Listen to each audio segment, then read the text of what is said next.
We are diving deep today into a single seismic figure whose life marks the exact moment the European mind shifted gears. Galileo. Galilei. It's it's truly difficult to summarize his impact. Galileo, born in 1564, isn't just a historical figure. He is the origin point for so much of what we now call modernity. Right. He's widely credited as the father of modern science, the father of, well, modern-era classical physics, of observational astronomy, and critically, the scientific method itself. You're really looking at the foundational architect of how we approach verifiable knowledge. And when you examine the source material we've gathered, this incredibly rich, comprehensive summary of his life and work, what becomes immediately clear is his sheer range. I mean, he was a true polymath. Absolutely. We're exploring the intersection of astronomy, physics, engineering, natural philosophy, and mathematics, all funneled through one man's relentless curiosity. So our mission in this deep dive is to really unpack the entire spectrum of his career. We'll follow him from his origins in Pisa, where necessity shaped his early inventive genius. And that necessity part is key. It's crucial. Then we'll move through his revolutionary work in kinematics, the science of motion, and his, well, explosive astronomical discoveries, culminating, of course, in his historic and devastating conflict with the Church over heliocentrism. To understand the drive behind his work, you absolutely need that personal context. Yeah. Galileo's career was propelled by this powerful and often contradictory force. The pure intellectual thrill of discovery mixed with raw, grinding financial necessity. He needed reliable income, which pushed him heavily toward practical engineering and, commercially viable inventions very early in his life. That financial pressure is the perfect lens through which to view his early career, because it fundamentally dictated his academic trajectory and his inventive output.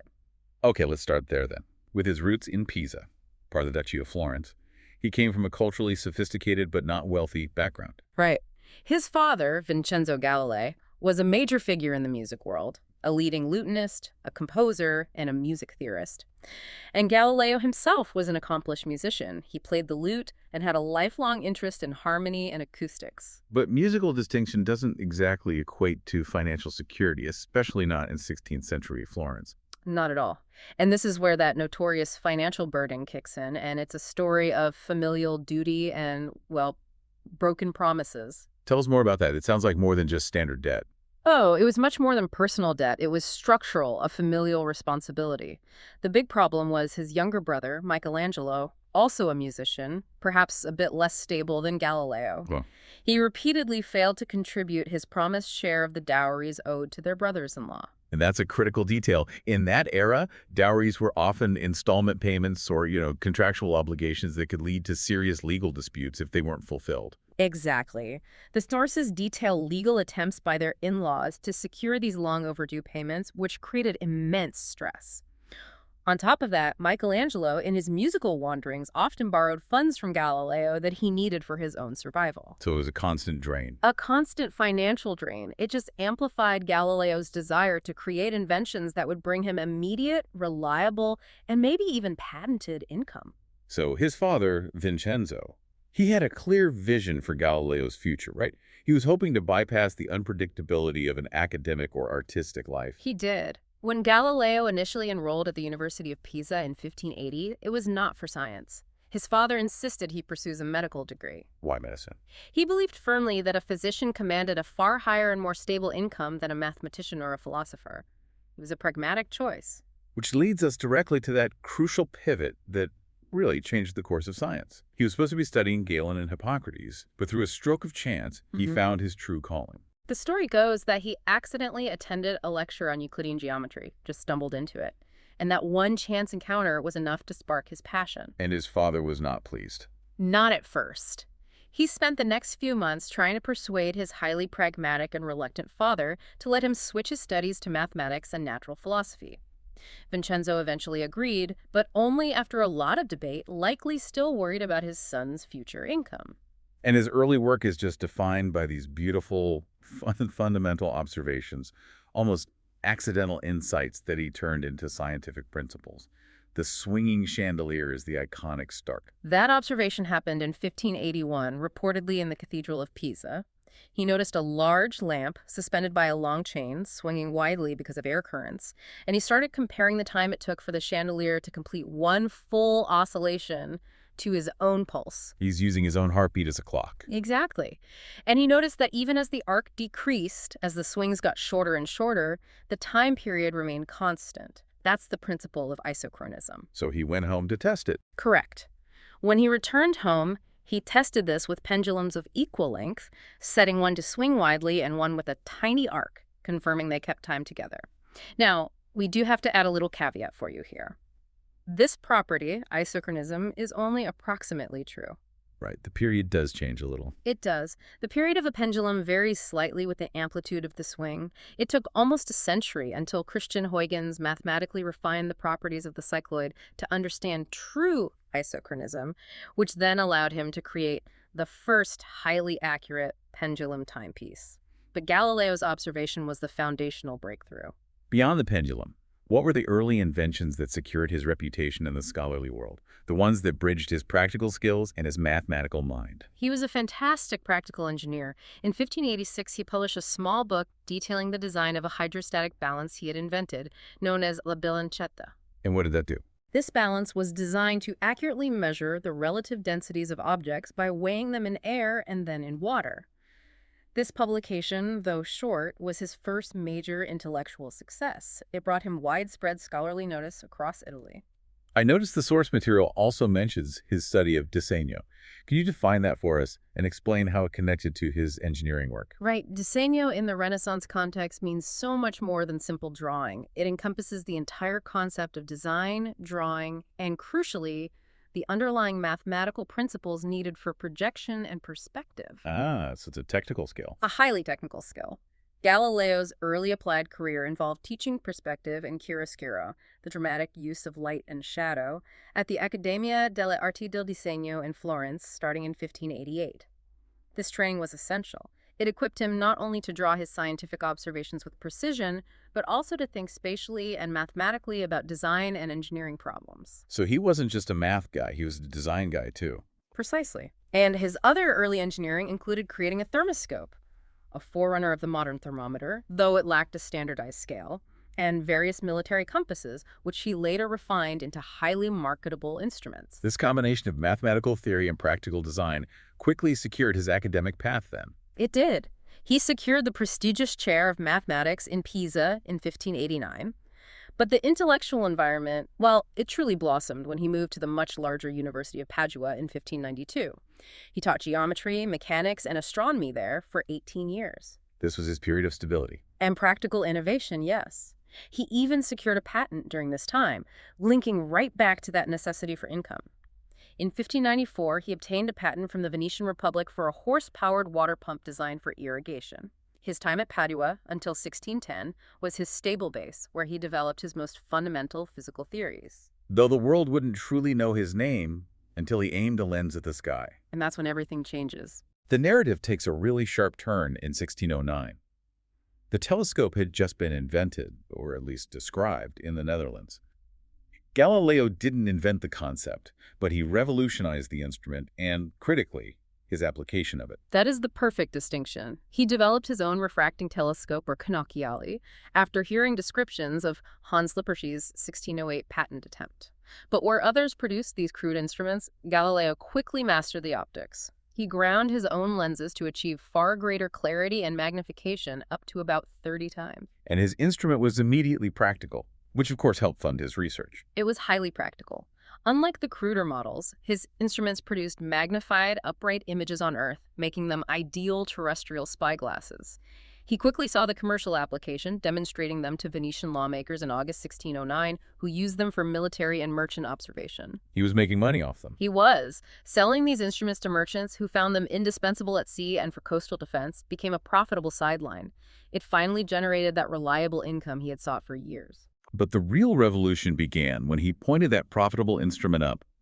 He published his initial findings in March 1610 in the brief treatise, Sidereus Nuncius, or Starry Messenger. The book was essentially a declaration of war against the entrenched Aristotelian cosmology. And the first casualty of that war was the moon. Now, Thomas Harriot may have viewed the moon first, but Galileo was the first to scientifically interpret what he saw. When he aimed his telescope at the moon in November 1609, he didn't see a perfect translucent sphere. He saw a landscape. Yes, a world.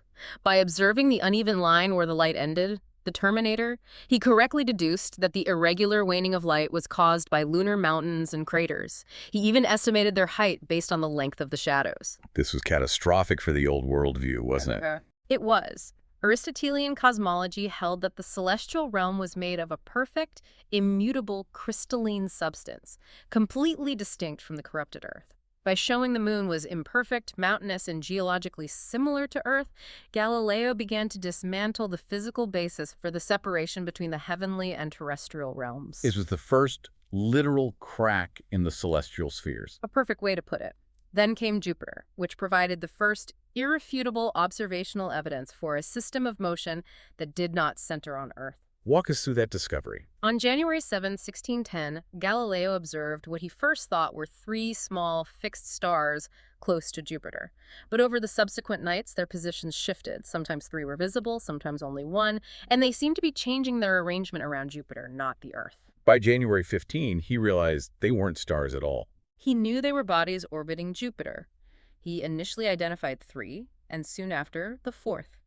He named them the Medicean stars to honor his potential patron, Cosimo II de' Medici, who would soon employ him as chief mathematician and philosopher to the Grand Duke of Tuscany. And we know them as the Galilean satellites, Io, Europa, Ganymede, and Callisto. Exactly. And the implication was profound. Here was a clear case of smaller bodies orbiting a larger central body that was not Earth. This shattered the fundamental Aristotelian and Ptolemaic principle that all heavenly bodies must revolve around the Earth. What was the immediate official reaction to this discovery? I can't imagine it was universally accepted. Oh, not at all. It was met with intense skepticism and sometimes outright denial. Many traditionalists refused even to look through the telescope, arguing the instrument was deceptive. We have the famous example of Martin Horkey, a student of the traditional astronomer Magini. What did he say? He claimed that since the telescope made certain fixed stars appear double, the instrument itself must be producing illusions, and therefore it was just inventing the moons. The classic argument against a disruptive technology. Attack the tool, not the theory. But the evidence was eventually overwhelming. The Jesuit astronomers, led by Christopher Clavius at the Collegio Romano, confirmed the observations. While they initially adopted a geo-heliocentric model, like Tycho Brahe's, to fit the new data, their confirmation lent massive credibility to Galileo. He received a hero's welcome in Rome the following year. Beyond the cosmological implications, the discovery of Jupiter's moons had a powerful practical application, linking back to the great problem of navigation. That's the universal clock concept, a brilliant idea. Galileo realized that the eclipses of these four moons were frequent, highly predictable events. If you could precisely time these eclipses from any location on Earth, you could use them as a universal clock to compare your local time with a known reference time. And that would solve the longitude problem. That's the holy grail of 17th century navigation. So this was a critical issue for maritime powers. Why didn't he win the great navigation prizes offered by Spain and Holland? The difficulty was purely practical. You simply cannot accurately observe the tiny, fleeting eclipses of these moons from the pitching, rolling deck of a ship at sea. The method was far too complex and the instrument too unstable. But it worked on land. It was extremely effective on land. It was successfully utilized by surveyors for large land-based projects, including the remapping of France starting in 1681. Okay, so the moon is imperfect. Jupiter has its own moons. But the final, most devastating piece of observational evidence for the Copernican model came from Venus. Starting in September 1610, yes, Galileo observed that Venus exhibits a full set of phases crescent, half gibbous and full, just like our moon. This was, as you said, the critical observational blow against the Ptolemaic geocentric model. Why could the old model not account for a full set of phases? Lay out the geometry for us. It's all about where Venus is relative to the Sun and Earth. In the traditional, strictly Ptolemaic geocentric model, Venus's orbit had to be arranged either entirely on the near side of the Sun, between the Earth and the Sun, or entirely on the far side. If Venus was always between Earth and the Sun, it could only ever show crescent or new phases. If it was always beyond the Sun, it could only show gibbous or full phases. You couldn't get both. But seeing a full phase means we must be viewing Venus when the Sun is illuminating its entire face. Which requires Earth and Venus to be on opposite sides of the Sun. So Venus has to be orbiting the Sun. Exactly. The observation of the full set proved unequivocally that Venus orbits the Sun. This was powerful proof for the Copernican model, although many astronomers at the time compromised. They adopted hybrid geoheliocentric models, like the Tychonic system. What was that? That's where the planets orbit the sun, but the sun still orbits a stationary Earth. It satisfied both the Venus observation and the belief in a fixed Earth. It was a very clever, mathematically sound compromise for the time. He also turned his instrument toward Saturn and spots on the sun. His observations of Saturn in 1610 were initially confusing. He saw what he thought were two smaller companion bodies, thinking it was a triple system. When he observed it again a few years later and the rings were oriented edge-on to Earth, they seemingly vanished. It caused him great confusion until they reappeared in 1616. He didn't correctly identify the rings, but he was the first to document the strange phenomenon. And his work on sunspots also caused controversy. Absolutely. His studies, published in Letters on Sunspots, showed blemishes on the face of the supposedly pristine, immutable sun. This was yet another piece of evidence directly contradicting the Aristotelian concept of unchanging perfection in the heavens. He was just piling on the evidence. One observation at a time. He also looked beyond the solar system, observing the Milky Way and realizing it was not a continuous luminous fog, but a dense multitude of individually resolvable stars packed together. He was literally charting a new, far vaster universe. And we can't forget his near discovery of Neptune. A fascinating footnote. It really is. He observed Neptune in 1612 while tracking Jupiter and its moons. He recorded it in his notebooks, noting its small size and dim appearance, and he even noticed its motion relative to the background stars over a few nights. But he didn't realize what it was? No, he recorded it simply as an unremarkable dim star, not realizing he had glimpsed an entirely new planet which wouldn't be officially discovered for another 2 centuries. An incredible what-if moment in science history. Galileo's fame rests so heavily on the telescope, but his most enduring fundamental legacy is really the scientific methodology he brought to physics. He didn't just point a telescope at the sky, he pointed mathematics at the physical world. That is the pivotal shift. He is credited with making original and foundational contributions to the science of motion kinematics through an innovative approach, combining rigorous, measurable experiments with precise mathematical theory. This was a radical departure from the purely qualitative science of Aristotle, which relied primarily on deduction and reasoning from first principles. That mathematical worldview is perfectly crystallized in his famous quote from the Assayer. It's his scientific credo, he wrote. Philosophy is written in this grand book, the universe. It is written in the language of mathematics, and its characters are triangles, circles, and other geometric figures, without which it is humanly impossible to understand a single word of it. He's basically saying the universe has a code, and the code is math. He is, and this statement establishes the modern requirement that physics must be both described and tested using mathematics. To make that testing rigorous, he needed consistency, reproducible standards for measurement, especially for time. Which was a huge problem. A huge problem. He established the need for reproducible standards of length and, crucially, time for his experiments, forming a reliable inductive foundation for confirming mathematical laws. Given the technology of the time, measuring very short intervals of time for accelerated motion was extremely difficult. So how did he solve that practical measurement problem, especially for his experiments on falling bodies? Well, since gravity accelerates objects too quickly to measure with the era's crude clocks, like a pendulum or your pulse, he used inclined planes. He rolled balls down them to slow the acceleration down. A simple, elegant solution. It was. And for timing, he devised ingenious methods. The sources describe him using a very large vessel of water placed in an elevated position from which a thin stream flowed out of a small tube at the bottom. The water collected during the time of the descent was then weighed on a precise balance. So the weight of the water collected was his measure of time elapsed. He built a water clock. Precisely. A high-precision water clock. By slowing the motion and using this clock, he was able to ensure reproducibility and reliability in his measurements, a level of rigor almost unheard of outside of astronomical observation at the time. Let's discuss the iconic, albeit probably apocryphal, Leaning Tower of Pisa story. The famous story, which was popularized by his pupil Vincenzo Viviani after Galileo's death, claims he dropped balls of different masses from the tower to prove they fell at the same speed, thereby directly refuting Aristotle. But it probably didn't happen that way. Most historians now agree this was, at most, a thought experiment or a demonstration of a concept. Why would a physical drop from the tower have been problematic? Well, for one, the practical issues of air resistance would have been significant, and the rapid speed of descent would have made precise measurement impossible in a public setting. It would have just muddied the result. His true experiments were done privately and carefully on the inclined plane. And what those inclined plane experiments revealed was the foundational law of kinematics. The distance traveled is proportional to the square of the time elapsed during uniform acceleration. How did he arrive at this mathematically? This is where his geometrical mastery comes in. He derived the law using an abstract geometrical argument, not just by fitting his data. If you imagine graphing velocity over time for an object accelerating uniformly from rest, the graph is a straight line starting from zero. The total distance traveled is represented by the area under that velocity time graph. Which forms a triangle. A triangle, yes. And the area of a triangle is 1/2 base times height.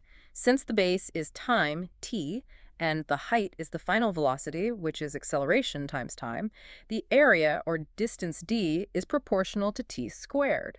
He showed how this geometrical proof perfectly matched his experimental data from the inclined planes. It's important to give context to his predecessors, though, as the idea of unequal weights falling at the same speed wasn't entirely new. His rigor was what set him apart. Yes, that's a key point.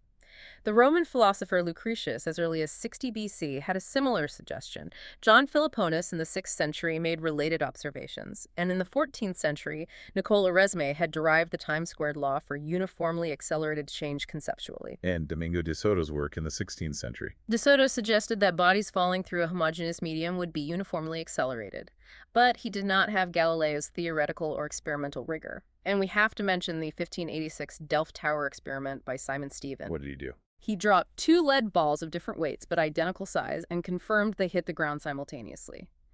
But while successful, Stephen relied on audio feedback hearing them hit. Galileo relied on precise, reproducible mathematical confirmation. That's the difference. Moving beyond acceleration, Galileo laid the crucial groundwork for modern concepts of inertia and relativity. Let's start with the principle of relativity, or Galilean invariance. This is a powerful conceptual leap. Galileo established the basic principle that the laws of physics are the same in any system moving at a constant speed in a straight line, regardless of how fast or in what direction that system is moving. This idea made heliocentrism physically plausible. Because if the Earth is spinning and moving at thousands of miles per hour, why don't objects fly off it? Why don't we feel it? Exactly. His principle explained why we don't feel the Earth moving. The laws of motion and the forces acting within our local frame are independent of the uniform motion of the frame itself. This was foundational for Newton's first law and, centuries later, for Einstein's special theory of relativity. The thought experiment he devised in the dialogue concerning the 2 chief world systems is still taught today. It's so clear. It is a model of clarity. He asks you to imagine being shut in the main cabin of a ship. Inside, you have flies flying, butterflies flitting, water dripping into a bowl, and fish swimming in a tank. He states that if the ship is standing still, you observe a certain internal behavior. Right. Then, if the ship proceeds with any speed you like, provided the motion is uniform and linear, you will discover not the least change in all the effects named. You cannot determine, using only internal observations, whether the ship is moving or stationary. This is the essence of Galilean invariance. It was a devastating answer to the argument that if the Earth moved, birds flying upward would be instantly left behind as the ground rushed away beneath them. In fact, the birds, the air, and you on the ground all share the same state of uniform motion. And this line of reasoning also birthed the concept of inertia. Yes. He concluded that objects retain their velocity in the absence of friction or resistance. This fundamentally contradicted the Aristotelian view, which held that movement required a continuous mover, and that objects naturally sought a state of rest. Galileo said no, remove the impediments, and the object keeps moving perpetually. There's a crucial nuance here, though, regarding the type of perpetual motion he envisioned. That's vital for a deep dive audience. Galileo posited that a particle projected along a horizontal plane without friction will move along this same plane with a motion which is uniform and perpetual. However, his conceptual framework was still tied to the perfect circles of the Copernican system. So he thought the motion would be circular. He believed that this perpetual, unimpeded motion would be circular, describing a great circle around the center of the Earth consistent with a planetary orbit. And that's where Newton later stepped in and formalized the concept. Yes. It was Isaac Newton who later clarified the principle, recognizing that truly perpetual motion, in the absence of forces, must be in a straight line. Galileo's insight was the radical step of idealization, of conceptualizing a frictionless world. But Newton provided the final, correct geometrical description of inertia. Before we move to his conflict with the Church, quickly summarize his other physics insights regarding acoustics and light. In acoustics, he was one of the first to truly link the pitch of sound to the physical concept of frequency. He did this by scraping a chisel across a plate, noting the regularity of the scratches, and connecting the spacing of those skips directly to the resulting musical pitch. So he identified frequency as the measurable characteristic of pitch. He did. And regarding the pendulum, as we noted earlier, he later confirmed that the square of the pendulum period varies directly with its length, an insight fundamental to clock design. And his attempt to measure the speed of light, which was an almost impossibly difficult task for the 17th century. In his 1638 work, he described a methodology using two observers positioned at some distance, less than a mile in his attempt, each holding a lantern with a shutter. Observer 1 opens his shutter. Observer 2, upon seeing the light, immediately opens his own. The time delay between Observer 1 opening his shutter and seeing the second light indicates the round-trip time. Given the incredible speed of light, what was his conclusion? He reported the result was inconclusive. The time delay was simply too short for human reaction, and the crude timing instruments to differentiate between an instantaneous appearance and an extremely rapid motion. It was an ingenious experiment design, but technologically way ahead of its time. All this scientific momentum led him straight into the defining confrontation of his life. Yet the catalyst for the conflict was, ironically, the one thing he got profoundly wrong: his theory of the tides. A strategic failure, yes. By 1615, the intellectual debate was intense. Cardinal Bellarmine, a respected theologian, requested a true physical demonstration for heliocentrism, not just mathematical arguments that might be considered convenient fictions. Galileo believed his mechanical explanation of the tides was that physical proof. What was his mechanical explanation? Galileo's idea was purely inertial. He proposed that tides were caused by the sloshing of water in the seas as a result of the Earth's rotation on its axis and its simultaneous revolution around the sun. He reasoned that at certain points on Earth, these two motions would briefly combine, causing acceleration and a buildup of water, a high tide. And at other points they'd subtract, causing a low tide. Exactly. But the flaw in this mechanical proof was immediate and profound. The fatal flaw was that this theory only implies one high tide per day. One.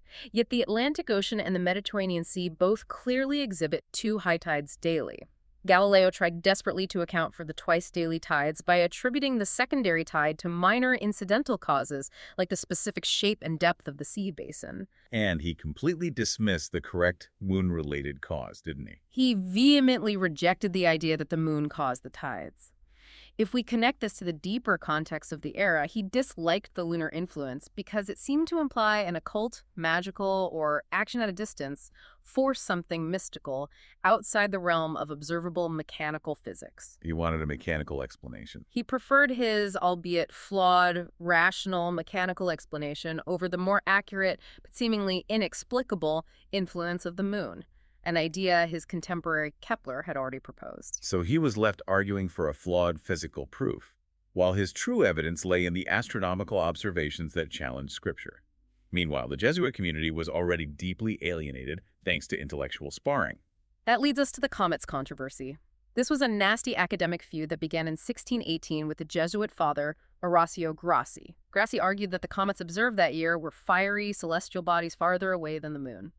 Galileo, writing through his pupil Mario Guiducci in Discourse on Comets, attacked Grassi's position and gratuitously insulted the Jesuits. And his subsequent reply, the Essayer from 1623, was a masterpiece of rhetorical warfare. The Essayer is often considered Galileo's scientific and rhetorical peak. It wasn't just about comets, it was his polemical manifesto, elegantly articulating the primacy of experimentation and mathematical reasoning over blind adherence to ancient Aristotelian authority. His wit was razor-sharp. It was hugely successful politically, at least initially. Oh, yes. The new pope, Urban VIII, a former friend and admirer of Galileo, was delighted by the book's style and had it read aloud to him. However, its biting satire and direct attacks cemented the permanent alienation of many influential Jesuit scholars, particularly those at the Collegio Romano who were critical players in the Inquisition. He won the battle, but was losing the war. The core conflict, the one the Church couldn't ignore, was the incompatibility of heliocentrism with certain interpretations of Scripture. That's the religious opposition, rooted in biblical passages implying a fixed Earth, like Psalm 104.5, which suggests the Earth should not be moved forever. However, we must stress that the opposition was also powerfully scientific by the standards of the time.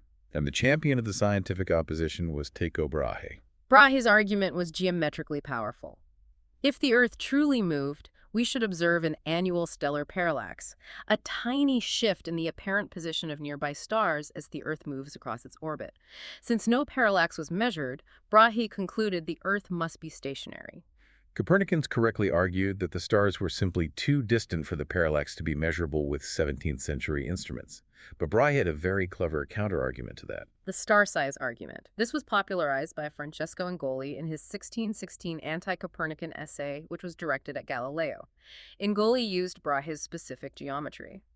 If the stars were as incredibly distant as required to hide the parallax, given their observed angular size through early telescopes, they would have to be physically implausibly large. How large are we talking? Ingoli argued that the stars would have to be so vast they would surpass or equal the size of the orbit circle of the Earth itself. This contradiction observed size versus required distance was mathematically sound based on the instruments available. Galileo tried to counter this by remeasuring the stars and finding they were much smaller points of light. But he didn't realize that the apparent size he and others were measuring was spurious. Exactly. It was caused by the optical phenomenon of diffraction around the aperture of the telescope. So this was a legitimate scientific hurdle, not just a theological one. The traditionalists had a strong scientific case unless one could prove that the apparent size of stars was being distorted by the instrument itself. The crisis reached a head in 1616. That year, an inquisitorial commission formally declared heliocentrism foolish and absurd in philosophy, and formally heretical since it explicitly contradicts in many places the sense of Holy Scripture. Cardinal Bellarmine formally ordered Galileo to abandon completely the opinion that the sun stands still and the earth moves. And Copernicus's book was banned. De Revolutionibus was banned until corrections could be made, yes. Galileo remained silent on the issue for years, focusing on his non-controversial work, until his friend, Maffeo Barberini, took the papacy as Urban VIII. And that gave him an opening. It gave him confidence, but the Pope laid down a specific condition. Any discussion of the two systems must be impartial. This led to the publication of Dialogue Concerning the Two Chief World Systems in 1632, published with official authorization. The structure of the book, however, was Galileo's ultimate undoing. It was a political disaster disguised as philosophy. The book is presented as a conversation among three people: Salviati, the Copernican supporter; Sagredo, the intelligent, neutral layperson; and Simplicio, the defender of the geocentric Aristotelian view. Simplicio. The name itself was perceived as a massive insult. While Galileo claimed the name honored a famous 6th century Aristotelian commentator, the name Simplicio carries the immediate connotation of simpleton in Italian. But even worse, and critically, Pope Urban VIII had specifically requested that Galileo include an argument emphasizing that no human ingenuity could fully comprehend God's plan, and therefore one should not assert a cosmological model as absolute truth. And where did Galileo put that papal argument? He placed the Pope's preferred, cautious argument directly into the mouth of the ridiculed character Simplicio in the final lines of the book. This action caused Urban VIII to feel personally humiliated and betrayed. It instantaneously alienated his most powerful protector and guaranteed his trial. The trial followed in 1633. Galileo was called before the Inquisition. The key charge was violating the 1616 instruction.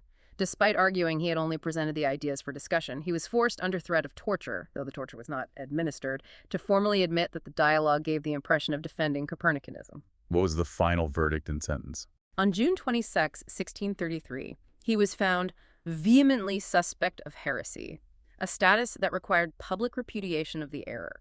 He was forced to publicly recant and abjure, curse, and detest his opinions. His sentence of formal imprisonment was immediately commuted to house arrest, first under the Archbishop of Siena, and then for the rest of his life at his villa in Arcetri. All of his past and future works were strictly forbidden from publication. And what about the famous legend, "And yet it moves, e pur si muove"? It's a wonderful legend. It captures the defiance we imagine he felt. However, the earliest known written account of him uttering the phrase dates from a full century after his death. The often cited evidence, a painting purportedly showing the phrase written on a prison wall, was later traced to an artist in 1837. It is likely apocryphal, but the spirit of the quote certainly reflects his personal convictions. It is truly remarkable that while under permanent house arrest, silenced by the church, and suffering from debilitating health, Galileo produced his magnum opus on mechanics. It speaks volumes about his singular dedication to knowledge.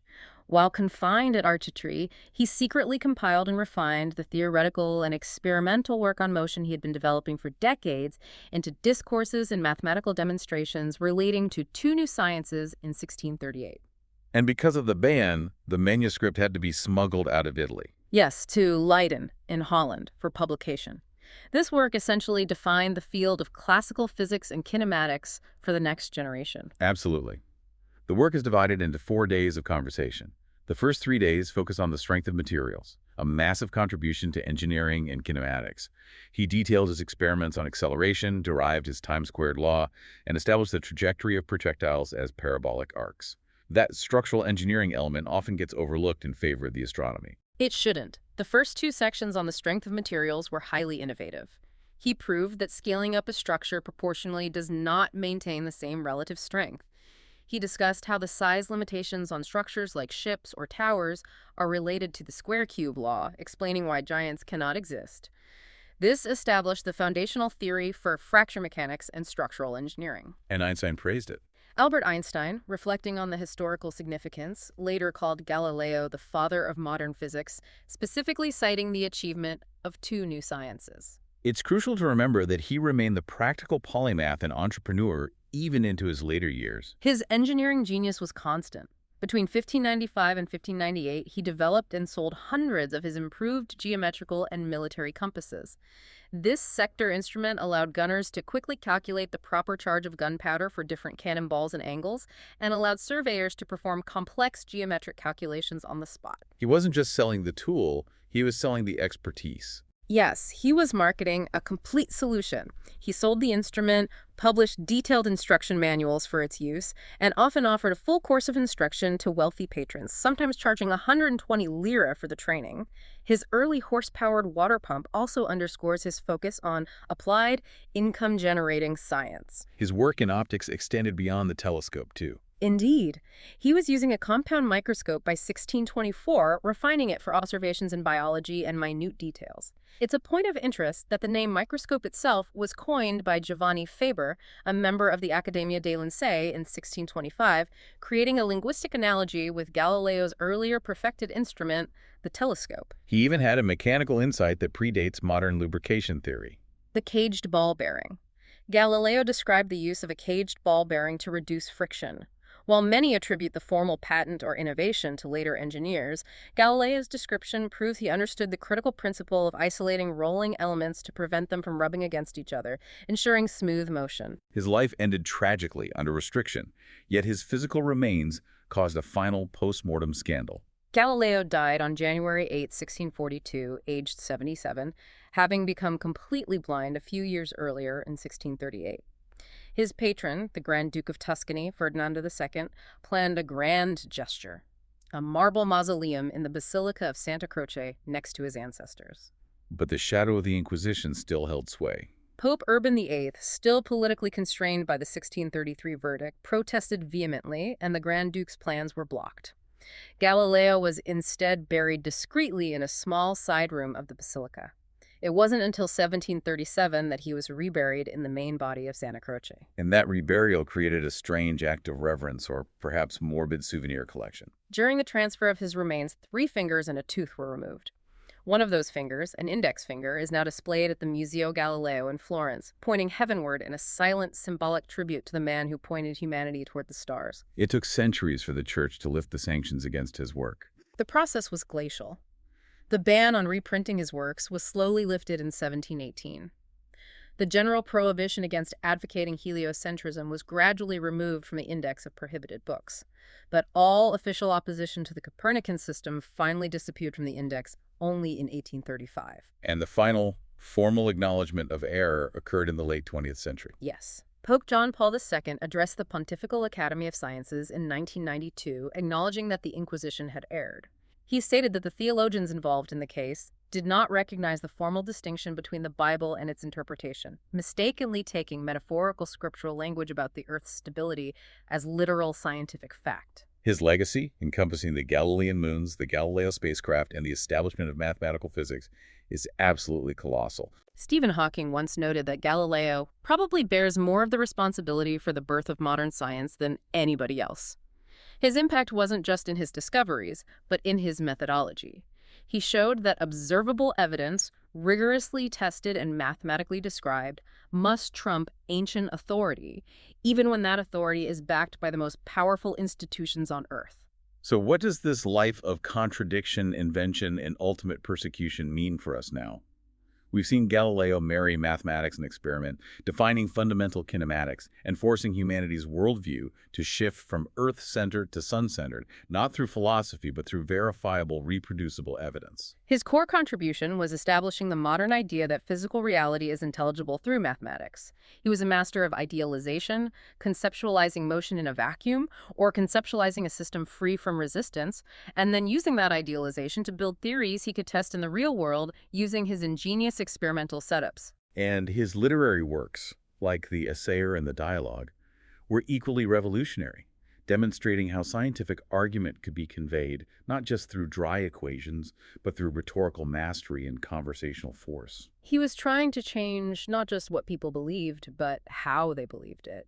He sought to shift trust from authority to observable, demonstrable fact. That required both genius in the lab and brilliance with a pen. And it's a story of genius that continues right up until his final moment, even when his work was forbidden. The poignant anecdote about his personal library perfectly captures the fragility of knowledge in the face of institutional suppression. While under house arrest at his villa, Il Giolo, he relied on visitors to smuggle in the latest scientific texts from Northern Europe, ensuring he remained current despite the official ban on his own publications. His library was substantial, containing nearly 600 volumes. Yet, after his death, his priceless papers and books were scattered. They fell to his daughter-in-law, Cecilia, who simply did not grasp their intellectual value. Although his former student, Vincenzo Viviani, tried to collect them for publication, the project failed. Servants and heirs, oblivious to the profound historical and scientific significance, sold many of the volumes, sometimes literally for waste paper. Imagine the humiliation. The manuscript detailing the birth of modern physics being sold by weight for recycling. It's the ultimate indignity, but also a profound testament to the risk of suppressing ideas. It wasn't until around 1750, a century after his death, that a dedicated scholar, the Florentine senator Giovanni Battista Clemente Donelli, began piecing the archive back together. He heard rumors of the scattering and diligently purchased the remaining manuscripts and books from shopkeepers and heirs, saving Galileo's physical archive from total disintegration. The knowledge had to be literally rescued, scrap by scrap, from the trash heap of history because the prevailing authorities had failed to recognize its worth and had instead chosen to suppress it. It's the physical manifestation of the long arc of scientific truth prevailing over established dogma. Understood. Consider this then as you reflect on Galileo's life. Even after his physical body was interred and his written words were banned, the knowledge he produced had to be literally rescued piece by later generations. What ideas, backed by verifiable evidence, are we overlooking or suppressing today, either due to convenience, tradition, or authority, that will need to be similarly rescued tomorrow?